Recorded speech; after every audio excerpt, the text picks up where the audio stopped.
Nessa manhã eu gostaria de compartilhar com vocês uma reflexão sobre o Salmo 19. Salmo 19. Esse é um salmo que ele louva ao Senhor por dois grandes presentes que Deus nos deu: a criação e a sua lei. Quando nós pensamos na criação de Deus, nós falamos na revelação natural de Deus. E quando falamos da lei de Deus, é uma revelação especial. A palavra do Senhor, ela nos revela quem Deus é, assim como a natureza, né? E à medida que nós observamos a natureza, à medida que nós observamos o movimento, o ritmo da vida, nós somos levados a um convite à reflexão. E é isso que nós vamos fazer nessa manhã. Esse salmo, é um convite de Davi, para mim, para você, para todos nós. É um convite à reflexão.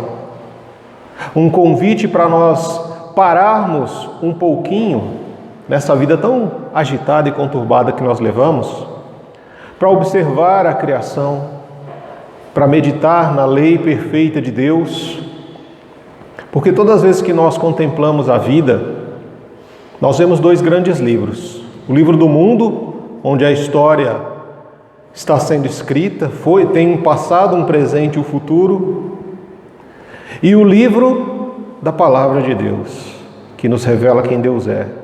E o mais importante é que quando nós observamos esses dois livros, as pessoas sábias, elas chegam à mesma conclusão, de que ambos os livros têm o mesmo autor, o Eterno, o nosso Deus. Olhando para este Salmo de Davi, Salmo 19, eu quero fazer uma leitura com vocês nesse momento, e em seguida nós vamos nos aprofundar um pouquinho mais nessa reflexão. Os céus proclamam a glória de Deus. O firmamento demonstra a habilidade das suas mãos. Dia após dia, eles continuam a falar. Noite após noite, eles o tornam conhecido. Não há som nem palavras, nunca se ouve o que eles dizem. Sua mensagem, porém, chegou a toda a terra e as suas palavras aos confins do mundo. Deus preparou no céu uma morada para o sol. Dela o sol irrompe como noivo depois do casamento.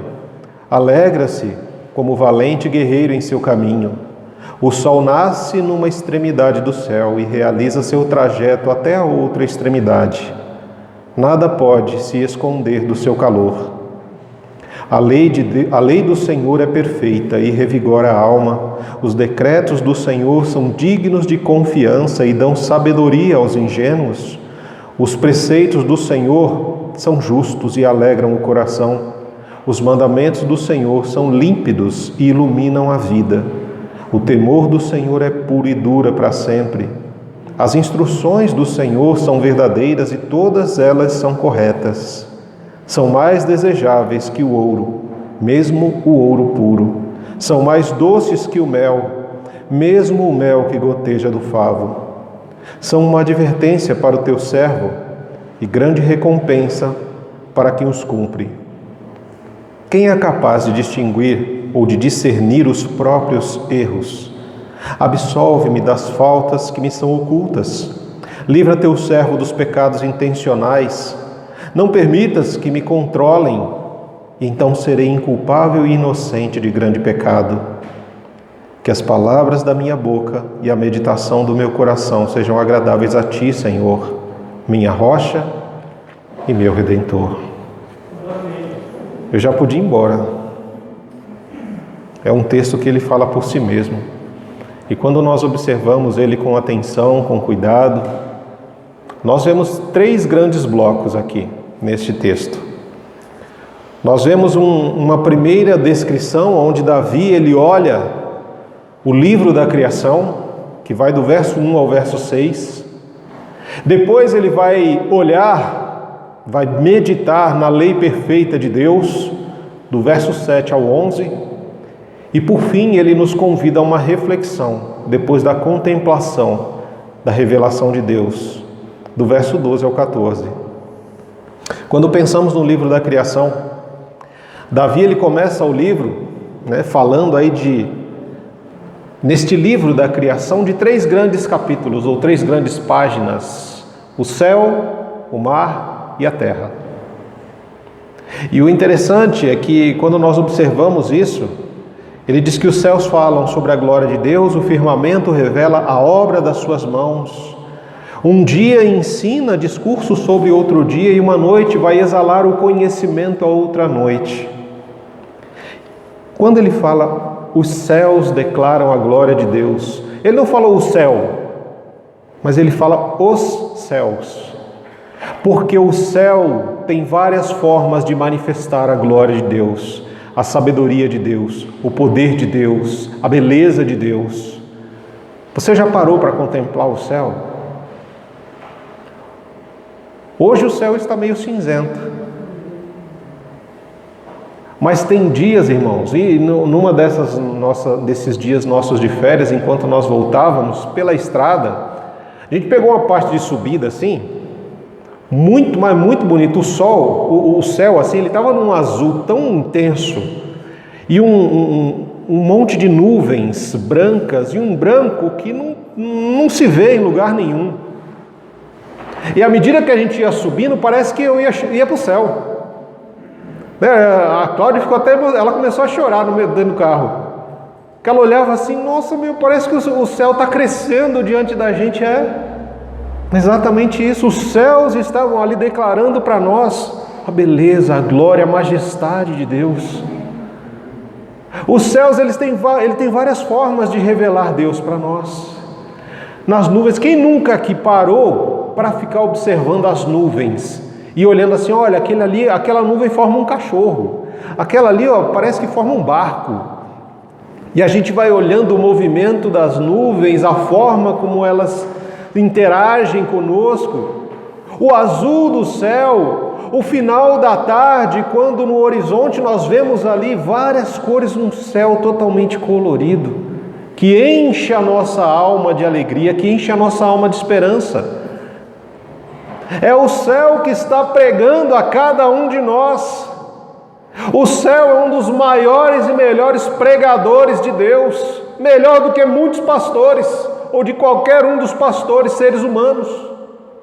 Porque quando a gente observa essas questões, irmãos, o céu ele é constante, porque ele diz para nós aí que é dia e noite, sem interrupção. Ele está constantemente pregando, anunciando, revelando Deus para nós. Nós vemos isso aí no verso 2, um dia, à noite, não tem. Não, agora é de dia, então eu vou pregar, agora à noite eu não vou. Não, ele prega para nós dia e noite.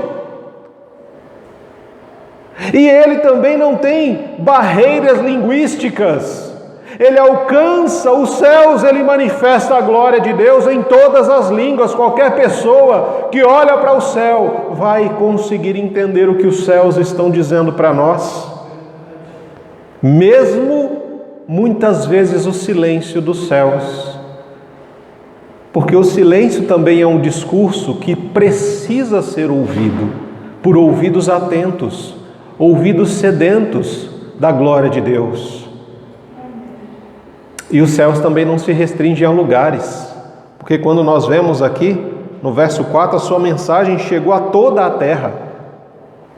Não tem lugar aonde os céus não existam.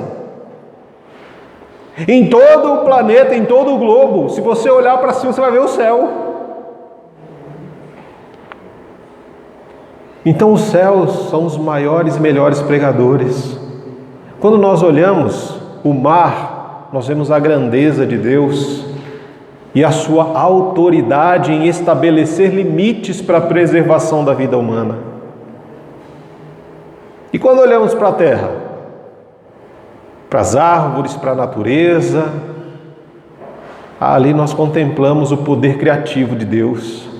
Quando o Senhor adentra este mundo, entra na história e pelo poder da sua palavra, Ele traz ordem ao caos, Ele traz luz à escuridão, Ele traz vida a uma terra estéril.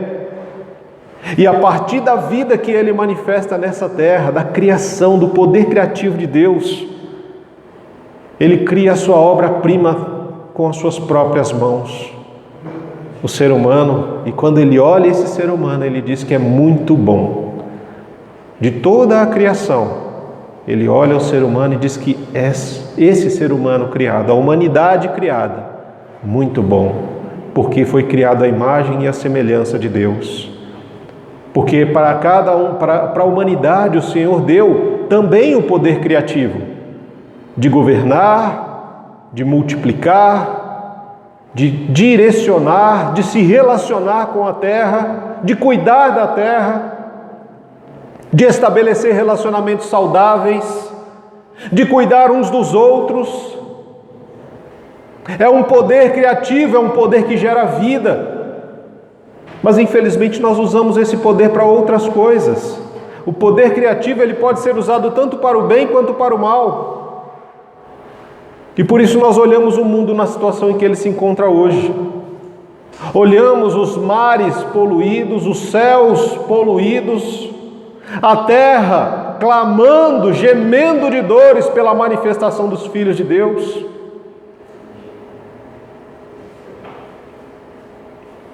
E é importante a gente refletir nessas questões. Quando olhamos para os céus, a palavra do Senhor nos diz que ali Ele preparou uma morada para o sol. O astro sol, aquele que brilha, aquele que ilumina, aquele que aquece. Este mesmo sol que vai de uma extremidade à outra, de leste a oeste, durante um dia inteiro, e que num período de 365 dias tem um movimento de translação que contempla toda a terra. Toda a terra é atingida pelo calor do sol, é tocada pela luz do sol. Mas se nós observarmos com um pouquinho mais de atenção, nós vamos ver que Davi não está só falando aqui do astro-sol, mas ele também está falando de alguém que lá em Malaquias, no capítulo 4, verso 2, é chamado do sol da justiça. Aquele que traz cura nas suas asas, aquele que fez do meu pecado o seu pecado, aquele que fez da sua justiça a minha justiça, aquele que, querendo ou não, ele se fez pecado no meu lugar e tomou o meu lugar naquela cruz, para que eu hoje pudesse estar aqui anunciando a sua palavra e compartilhando dessa breve mensagem. Este que é o sol da justiça, mas que também é chamado de noivo, Jesus. Em Malaquias ele é o sol da justiça, mas se observarmos, ele também nas Escrituras é chamado do noivo que convida os seus para a sua festa de casamento em Mateus 9,15 e em Apocalipse 19:17. É aquele que aguarda as virgens, que preparam o óleo para as suas lâmpadas em Mateus no capítulo 25. E é aquele que voltará para buscar a sua igreja, a sua noiva, adornada, que se prepara para o retorno do seu noivo, para as festas das bodas do Cordeiro, lá em Apocalipse, no capítulo 21, verso 2. Então ele é o sol da justiça, e ele também é o noivo, mas ele também é o guerreiro que venceu o mundo, a carne, o diabo e a morte, e ressuscitou. E à medida em que ele ressuscitou, ele faz mesmo que quase que a viagem do céu, do sol. Ele sobe ao céu, só que não ao céu que nós vemos. Ele vai para os céus dos céus, aquele que nós não conseguimos ver com os olhos naturais. E apenas alguns vivos tiveram o privilégio de contemplar, assim como João, como Paulo, estiveram na presença do Cristo glorificado. Nós ainda não tivemos esse privilégio dessa manifestação. Mas nós vemos a revelação de Deus na criação. Nós vemos a revelação do Senhor quando olhamos o sol, quando olhamos o céu, quando olhamos a lua e as estrelas. E vemos que o sol, assim como nada pode se esconder do calor dele ou do seu brilho, também nada e nem ninguém pode se esconder do calor e do sol da justiça. Mesmo que se esconda nas cavernas mais escuras do pecado, vai chegar o momento em que esses também serão alcançados pelo sol da justiça. Este mesmo sol que ilumina a mente, que aquece o coração, que derrete o coração daqueles que foram libertos pela verdade e que amam a verdade, anseiam pela verdade. É esse a revelação para nós, que quando olhamos a criação nos revela a glória de Deus, a majestade, a sua sabedoria. Mas Davi também, ele não para só nesta revelação natural, ele vai para uma revelação ainda mais especial, a revelação da lei de Deus. E quando ele olha aí essa revelação aí que vai do verso 7 até o verso 11, Davi ele faz um raio-x da palavra de Deus. Ele diz para nós o que é a palavra de Deus e o que ela faz em nossa vida, à medida que nos relacionamos com ela. E ele vai dizendo para nós que a palavra de Deus, a lei de Deus, ela é perfeita. Ela é digna de confiança, ela é justa, ela é límpida, clara, verdadeira, correta, mais desejável do que o ouro puro, e mais desejável do que o mel que pinga do favo. É uma advertência para os seus servos e traz recompensa aos obedientes. Essa é a palavra de Deus. Mas o que ela faz conosco quando nos relacionamos, nos aproximamos dela? Davi também diz aqui o que essa relação com a palavra faz em nossas vidas. Ela revigora a alma que está abatida.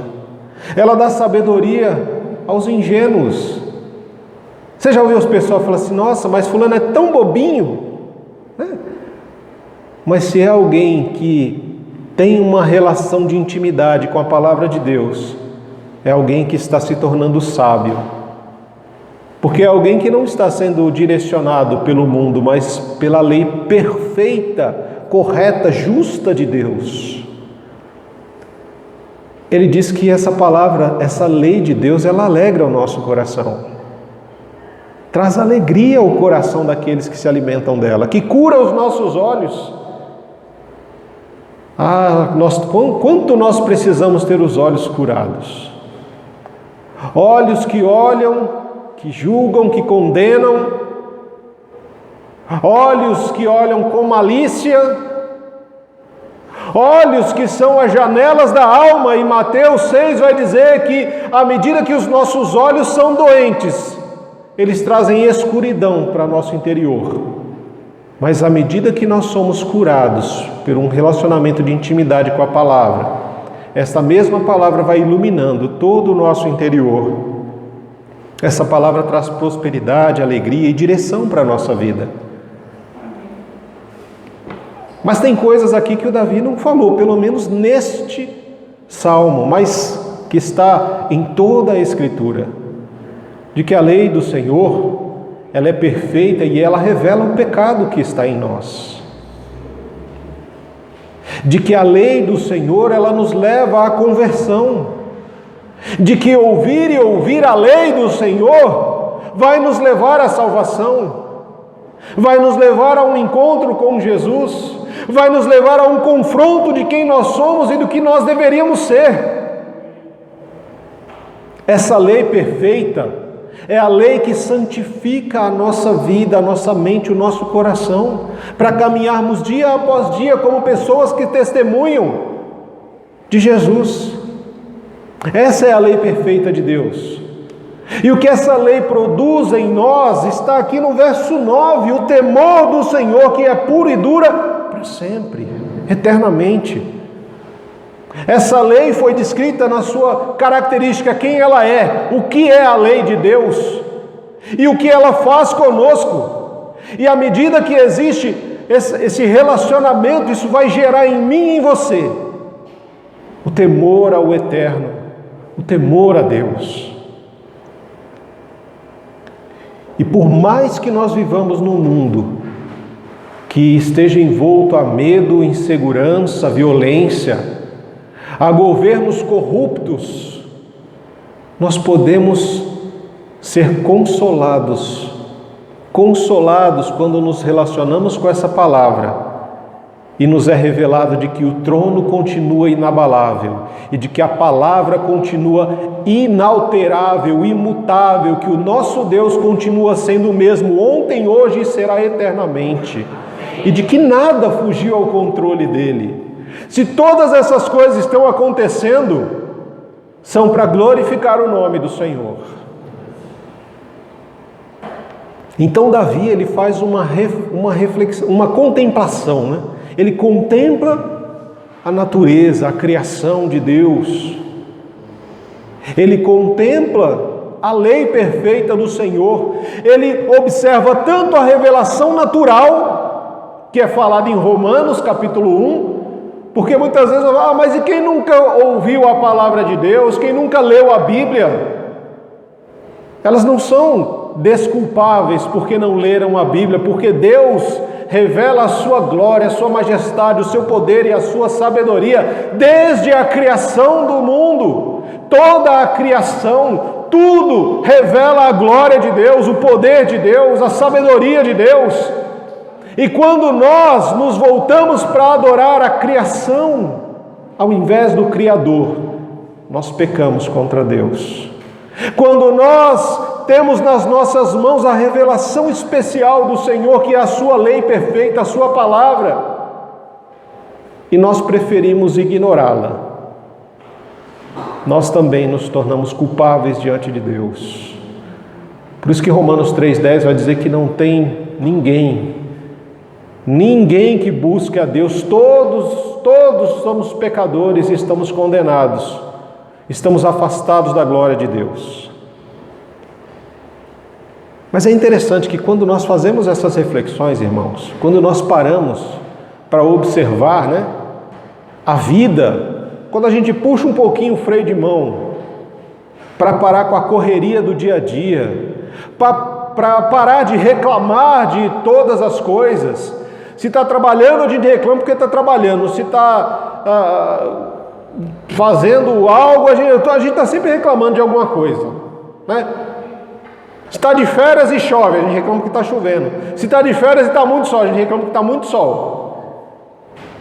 Se está trabalhando, a gente reclama porque levanta cedo, porque tem condução para pegar. Quantas pessoas a gente não ouve? Mas né, é muito ruim pegar metrô lotado.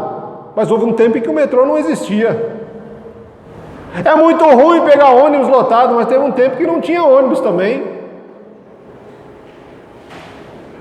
Então a gente está sempre reclamando de alguma coisa, a gente sempre encontra um motivo para reclamar.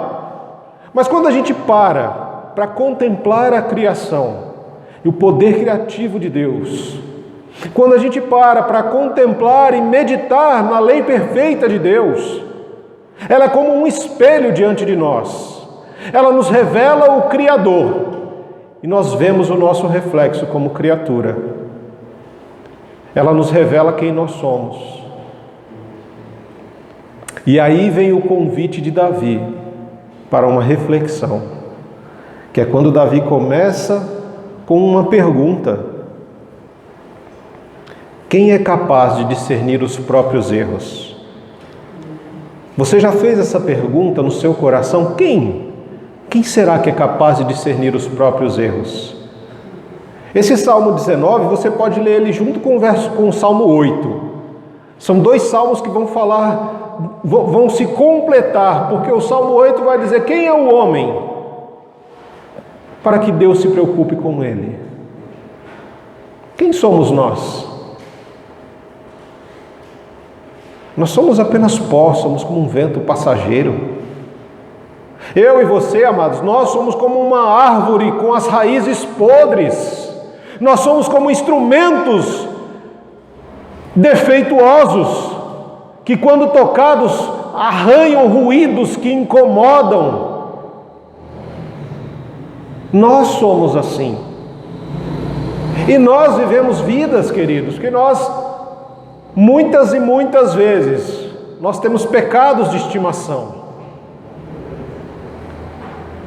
Nós guardamos pecados a 7 chaves. Nós precisamos refletir sobre as Escrituras, sobre a criação, sobre o poder criativo que Deus nos dá, entender o que a gente está fazendo com esse poder criativo. Quando Davi pergunta quem é capaz de discernir ou de distinguir os próprios erros, ele está olhando para si mesmo, ele está levando a mim e a você a olharmos para nós mesmos, porque é muito fácil a gente apontar o erro do outro. Nós somos especialistas nisso. Você viu fulano? Fez isso, e ciclano? E aquele ali, aquela lá, está fazendo isso. Nós muitas vezes apontamos os erros dos outros para tirar a atenção dos nossos próprios erros.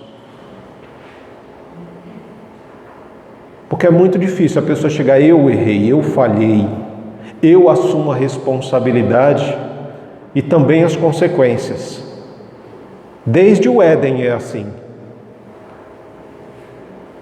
Adão, aonde você está? Se você fez aquilo que eu falei para não fazer, você comeu de onde eu falei para não comer? Não, peraí, Senhor, não fui eu não. Foi a mulher que tu me deste, a culpa é sua.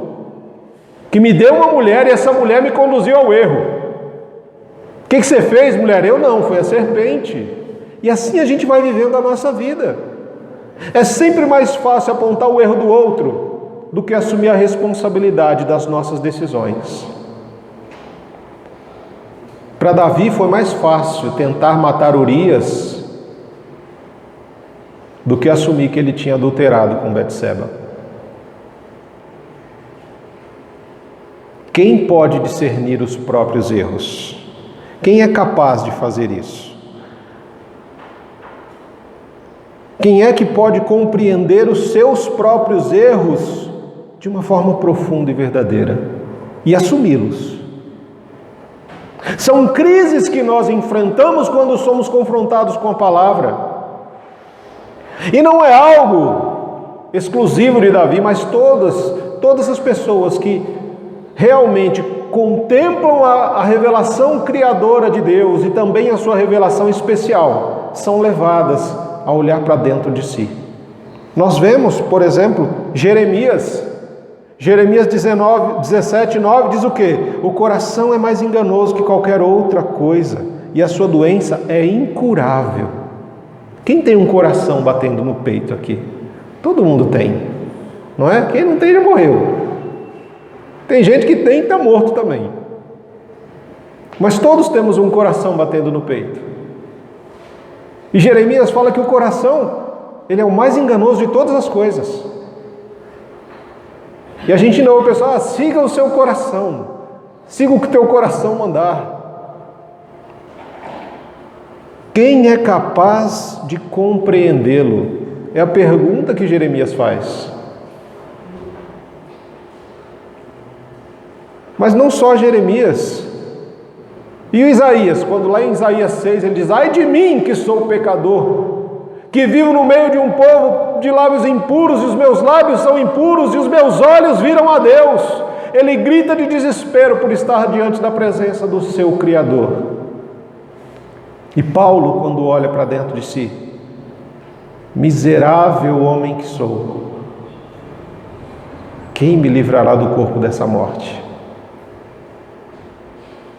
Quando nós nos dispomos a fazer uma reflexão realmente séria, profunda e verdadeira das Escrituras, da criação de Deus e de quem nós somos, nós, via de regra, vamos nos assustar com nós mesmos.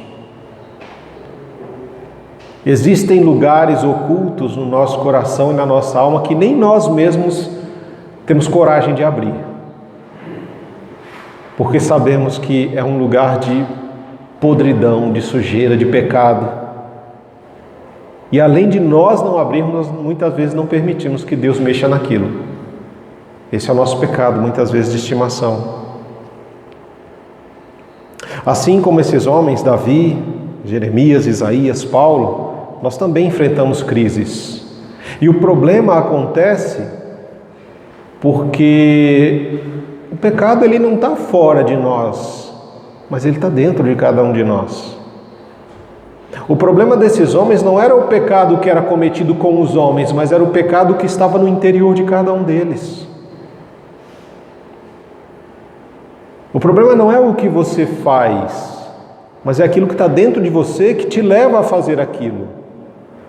Por isso que muitas vezes nós falamos que ser cristão, amados, não é você mudar de comportamento. Porque uma pessoa pode de repente parar de fumar, mas ter o desejo lá dentro, adormecido, guardado. Pode parar de beber e ter esse desejo lá dentro do coração dele, na alma dele. Pode parar de adulterar, mas o desejo continua ali. Pode parar de ver pornografia, pode parar de, sei lá, de tantas coisas que a gente faz errado. Mas está sempre ali aquele desejo pronto para um momento de descuido. Porque ele não foi mortificado, ele continua muito vivo. Ele continua guardado nos lugares escuros da nossa alma. Por isso Davi, ele começa, quando nós olhamos aqui esse contexto geral, nós vemos que a hipocrisia da vida é muito complicada. A hipocrisia, um hipócrita, irmãos, é alguém que veste, que usa uma máscara para esconder quem ele realmente é. É apenas um personagem, não uma pessoa. O problema de viver uma vida de hipocrisia é muito grande, porque é apenas um enganador contra muitos observadores. E vai chegar um momento em que você vai se descuidar e vai revelar pelo menos um pouco de quem você é, na verdade. E o mais miserável de todos os seres humanos é aquele que peca secretamente e que mesmo assim continua tentando manter a aparência diante de todos e também diante de Deus. Estes homens, todos eles encontraram refúgio, consolo na lei perfeita de Deus. Jeremias 17:14 diz: Senhor, cura-me e eu serei curado, salva-me e eu serei salvo, pois tu és aquele que eu louvo. Isaías 6, ele foi por altar de Deus. Paulo rompe em Romanos 7:25, graças a Deus por Jesus Cristo nosso Senhor. E nós, o que é que nós fazemos? Davi, quando ele chega a esse momento de reflexão, quem pode discernir os próprios erros? Ele começa a fazer uma oração, primeiro contra a ignorância que nos impede de conhecer ao Senhor e de crescer nesse conhecimento. A ignorância que muitas vezes também é fruto de preguiça, de falta de vontade, de disposição de buscar e de querer conhecer mais do Senhor. Mas ele não para nessa oração contra a ignorância, mas também ele segue numa oração contra o excesso de conhecimento que nos leva ao orgulho e que nos faz pensar que nós já conhecemos tudo sobre o eterno e que não precisamos mais dele para conduzir as nossas vidas. E esse é um erro que aconteceu com um grande rei, o rei Uzias. O rei Uzias viveu 52 anos na presença de Deus, debaixo da direção de Deus, em obediência à lei perfeita de Deus. Foi um grande rei, um grande homem, um grande guerreiro. Mas no momento em que ele achou que ele já conhecia tudo sobre Deus e do que Deus pensava e tinha para ele, ele caiu. Ele achou que poderia fazer aquilo para o qual ele não foi chamado, queimar incenso no altar, mesmo sendo orientado e repreendido pelos sacerdotes. Ele estava cheio de orgulho, de soberba, de vaidade e foi fazer aquilo para o qual ele não foi chamado. E no momento em que ele foi começar a fazer aquilo para o qual ele não foi chamado, o seu pecado estourou no seu rosto, na figura de uma lepra. E esse homem, que viveu 52 anos debaixo da direção de Deus, e que de um momento para outro resolveu sair, porque achou que já conhecia o Eterno, viveu seus últimos dias longe do altar, longe do trono, e foi enterrado fora dos muros da cidade. Por isso Davi, ele pede: Senhor, purifica-me, absolve-me dos pecados que são ocultos no meu coração. Muitas vezes nós somos ignorantes porque nós não fazemos um autoexame, não olhamos para dentro de si, não questionamos se aquilo que nós estamos fazendo é pecado ou não diante do Senhor. Tem coisas que nós fazemos e que achamos que aquilo é normal, porque todo mundo faz. São pecados ocultos, são aqueles que estão nos lugares mais escuros da nossa alma e que nós não mexemos, e não deixamos ninguém mexer, que não falamos dele, que não confessamos ele, mas que em determinados momentos eles são manifestados e são praticados. Davi pede: Senhor, livra-me dos pecados ocultos, mas não só dos ocultos, mas também livra-me dos pecados intencionais, aquele que eu faço já sabendo que depois eu vou pedir perdão. Pecados que eu faço e que eu sei que são pecados e que eu não tenho força. Então Davi também pede: Senhor, não permita que eles me controlem, não permita que eu seja escravo do pecado, porque o escravo do pecado, segundo João, não tem lugar na família. Não tem lugar à mesa do Senhor, não tem lugar na família de Deus. Aquele que é escravo do pecado não pode escolher não pecar, porque o escravo não tem voz, não tem força e não tem condições de resistir. Por isso nós precisamos de Jesus. Por isso é necessário clamar e orar ao Senhor, para sermos libertos daquilo que nós vemos e fazemos e daquilo que nós não vemos, mas fazemos, para que isso não controle a nossa vida, mas que sim, nós possamos ser livres disso, esvaziados de toda a maldade, escuridão e podridão que existe em nós como seres humanos, que vivemos longe de uma intimidade com Deus, para que realmente nós possamos ser cheios da revelação natural de Deus, cheios da revelação especial de Deus e cheios principalmente daquilo que Paulo fala, cheios do Espírito Santo, para que possamos ser direcionados por este Espírito. No fim de tudo, a maior oração de Davi, o desejo mais profundo da alma dele também é o desejo do nosso coração, que as palavras da nossa boca e que as meditações do nosso coração sejam uma expressão de adoração, de louvor ao Deus Todo-Poderoso, que é a nossa rocha e que também é o nosso Redentor e o nosso Salvador. Davi não via Deus como um juiz, porque se ele visse Deus como um juiz, ele seria consumido, condenado pelo seu pecado. Mas ele via Deus como a sua rocha, um lugar de segurança, um lugar de abrigo. E também via Deus como seu Redentor, o seu Salvador.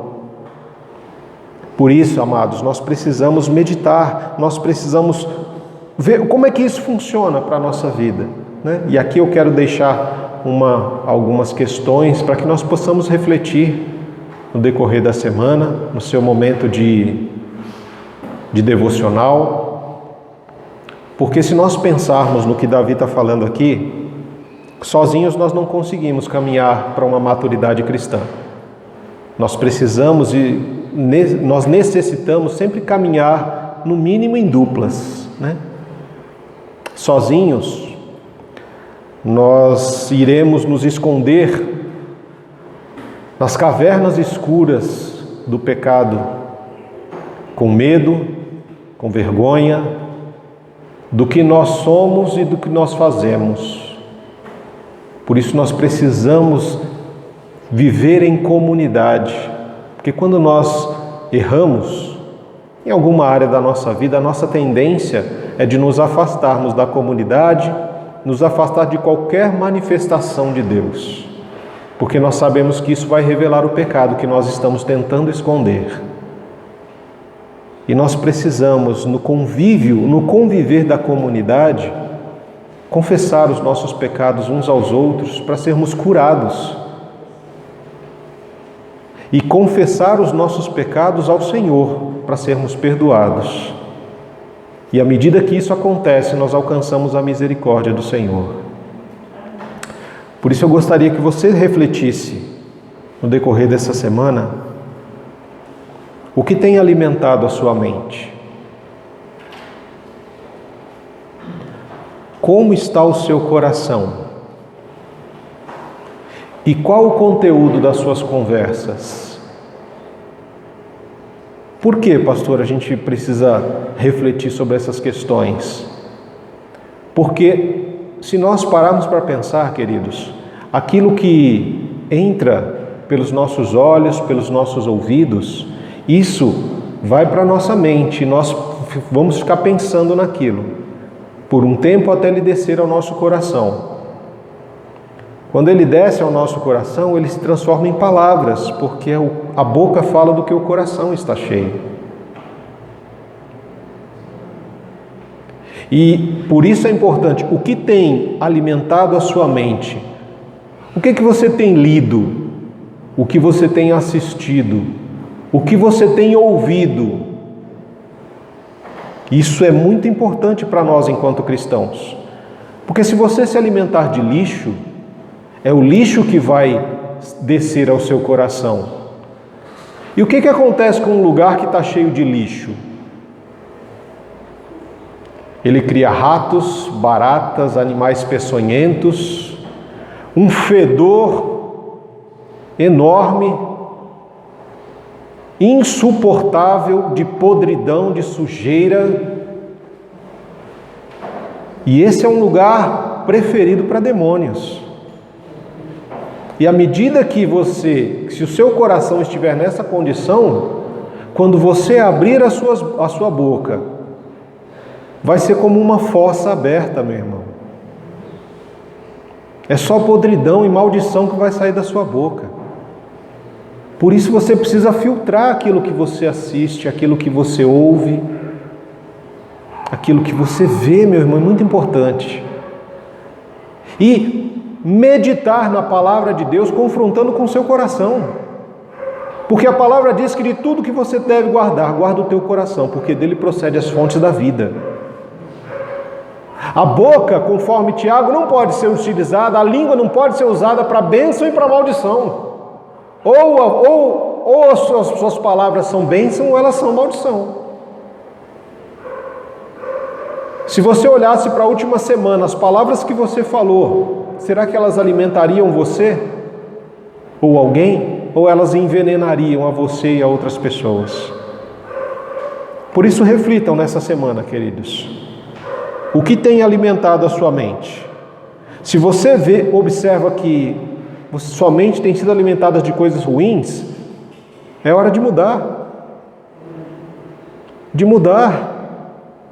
Se você não consegue, de repente, assistir uma televisão, programas que edificam, só assiste porcaria, então desliga a televisão. Vai fazer outra coisa. Vai ler as Escrituras, vai ler um livro de boa qualidade. Porque são essas coisas que vão alimentar o seu coração. E uma vez que o teu coração está sendo bem alimentado, você se torna um instrumento de bênção nas mãos do Senhor. Você se torna um agente de transformação no reino de Deus. E esse é o objetivo do Senhor para cada um de nós. Que a criação da minha vida, da sua vida, seja uma expressão de glórias ao nome do nosso Deus. Eu quero te convidar a curvar sua fronte, para nesse momento nós orarmos ao Senhor e agradecer pelo privilégio dessa palavra. Eterno Deus e Pai de nosso Senhor Jesus Cristo, e também nosso Pai, que o Senhor possa sondar a nossa mente e o nosso coração nessa hora, e se porventura existir algo em nós que não agrade ao Senhor, ó Deus, que seja retirado em nome de Jesus. Assim como Davi, Pai, nós queremos ter tempo para contemplar, ó Pai, a criação. Não queremos viver vidas corridas, apressadas, mas nós queremos, Senhor, separar momentos para estarmos a sós contigo, para contemplar a criação, a natureza, os céus, o mar, as florestas. Queremos principalmente ter tempo, Pai, para meditar na Tua palavra, nessa palavra que é perfeita, a fim de que possamos ser santificados e transformados por ela.